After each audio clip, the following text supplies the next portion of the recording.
Today we're going to get out the studio and we're going to go over to see Krzysztof from Hum Audio.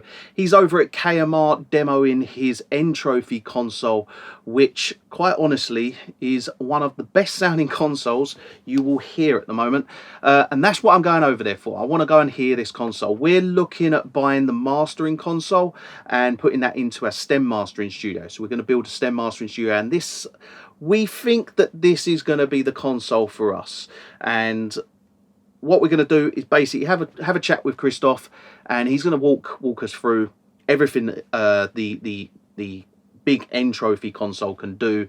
And yeah, it's going to be an interesting one because we're getting the information directly from the source. This is the guy that builds the Entropy console and also the guy that builds the LAAL limiter, which we have over here. We've got two of these and I love them. They are the best limiters money can buy, and quite honestly nothing really comes close to it. It's a look ahead analog limiter. Krzysztof's going to actually talk us through that limiter as well, not for my purpose but for your purpose at home. Get an idea of just what this thing is capable of.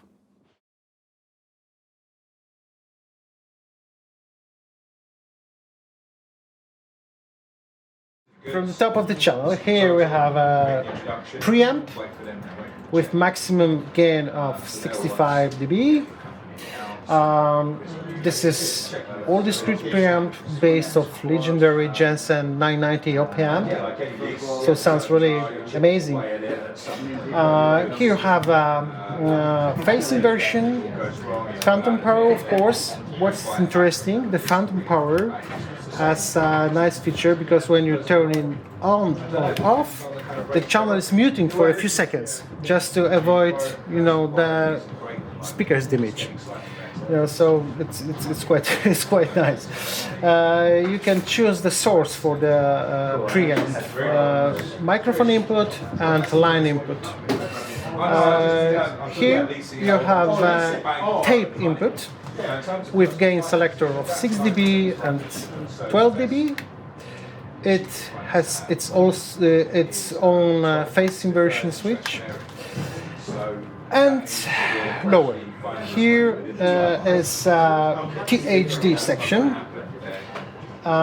You can choose the type of THD from very soft tape saturation type to really hard crushing, effects just for bass, for drums. It's pretty useful feature.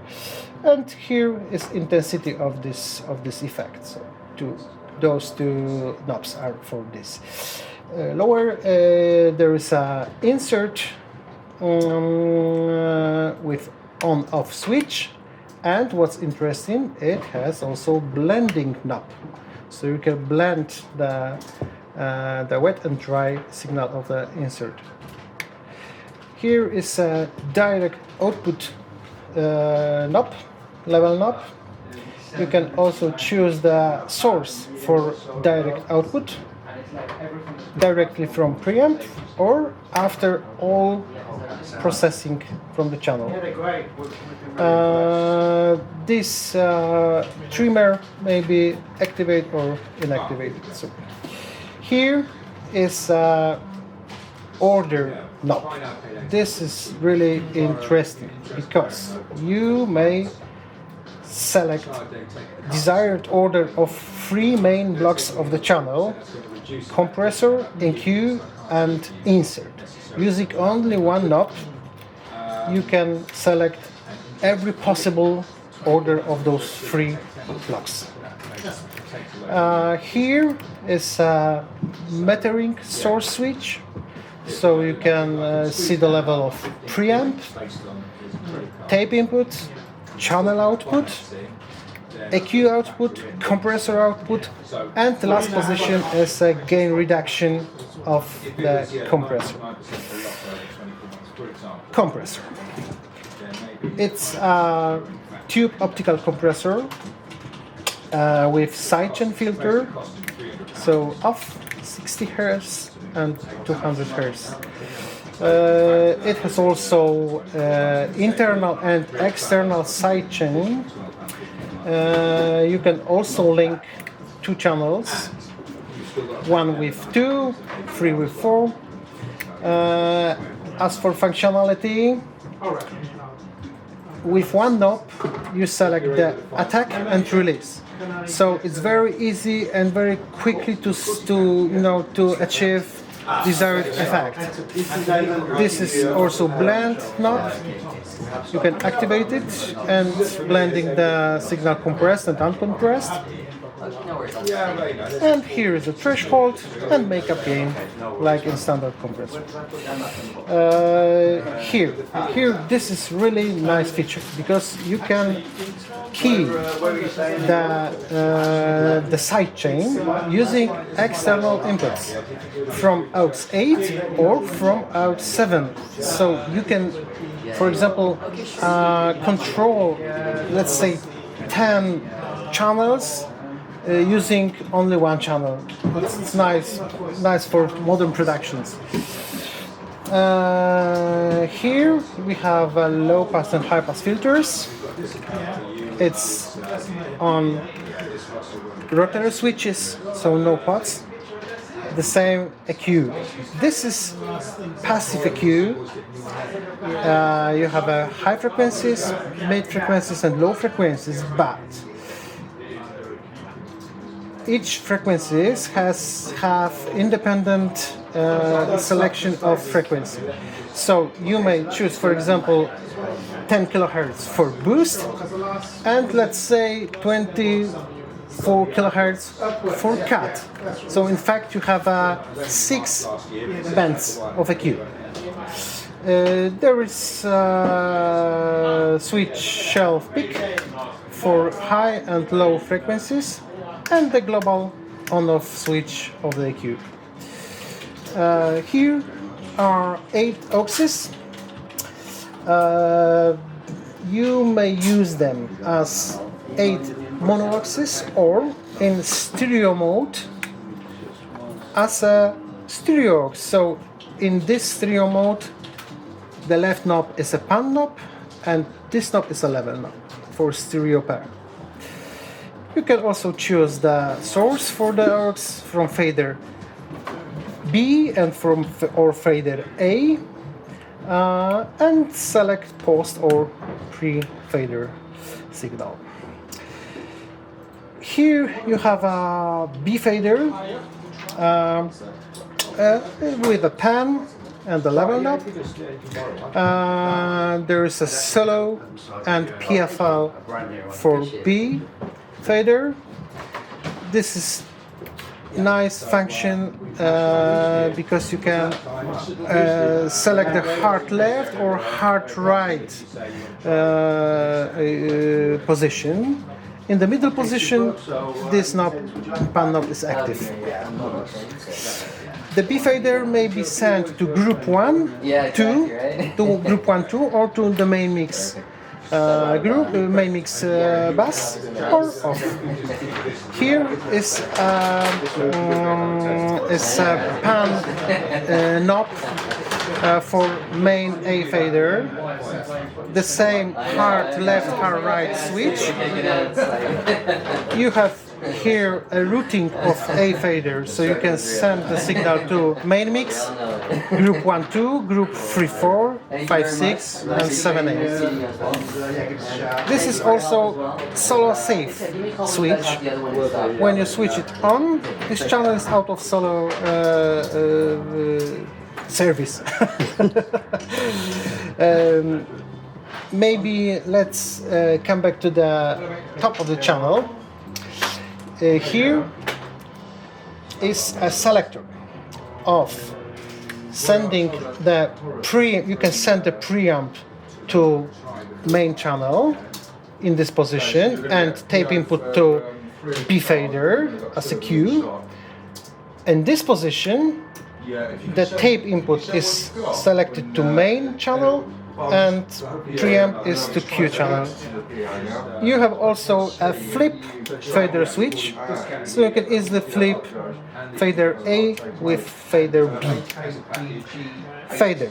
This is also quite unique solution because we used stepped switch instead of slide potentiometer. The slider contains 125 small resistors, which means that there are 250 positions of the fader. Why we did it? Because of tolerance.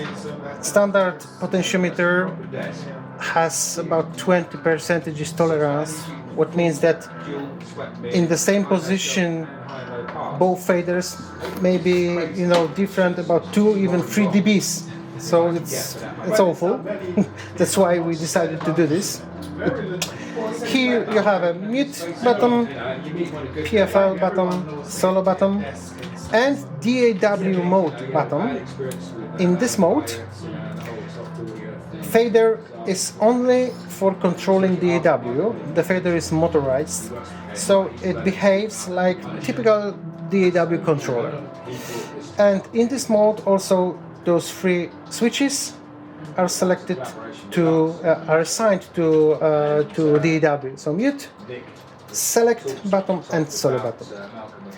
When you switch on this function, the audio, analog audio, is automatically set to 0 dB.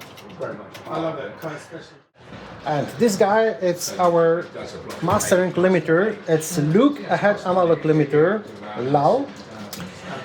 It's, as far as I know, it's only limiter on the market with look ahead function, analog limiter.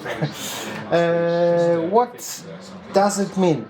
It means that the signal is delayed by 0.2 milliseconds to allow the detection circuit to catch the peaks, even the fastest peaks.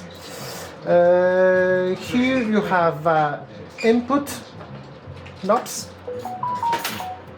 This is the main input knob every 2 dBs, and this is a fine tuning of every 0.2 dBs. The same with output knobs, every 2 dBs and every 0.2 dBs. Here is a release knob. You can select the release between 2 milliseconds and 100 milliseconds. These buttons are for hold function of gain reduction meter. This function is really interesting and quite unique. It's dynamic transient function. It's designed to regenerate transient during limiting. So it works only when the signal is limiting. And it allows to avoid the problems with dueling signal during the harder, deeper limiting. It's really useful. It's really useful. Here you have transformers. You can activate them or inactivate just to add color to the sound. Here is a stereo width knob, activated by this switch, and it works also a bit different than standard whitener because it doesn't divide the signal to mid and side, and it's not a balance between mid and side, but it's only adding the side signal to the original untouched signal. So it doesn't destroy the stereo image of, especially the center part of stereo image of your mix. It's quite nice. You have also linking of as left and right channel. This linking is only for detection circuit. It's obvious, so it's nothing to say about this. You have a hard bypass and limiter bypass. You can use limiter bypass when you want to use only transformers or widening, so it's without limiting. So it's quite useful. And here you have a gain reduction meter and the input level meter. Okay. All electronics is fully discrete. The power supply is classic linear, so it's really classic stuff.